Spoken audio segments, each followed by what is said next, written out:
Welcome back to this next video on electric ukulele playing. Are you sitting comfortably? I know some people insist that you should play standing, but I think that can come later, and there are musicians like Robert Fripp who've made a career of playing seated.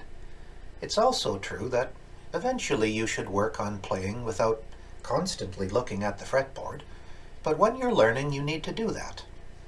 In this lesson, we'll look at Southern Cross by Crosby, Stills, and Nash. A gorgeous song with wonderful vocal harmonies.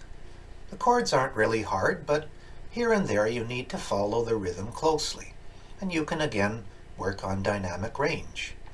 Tune up and let's go. When you see the Southern Cross for the first time,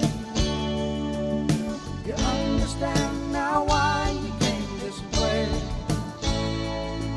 'Cause the truth you might be running from is so small, but it's as big as the promise of a coming day.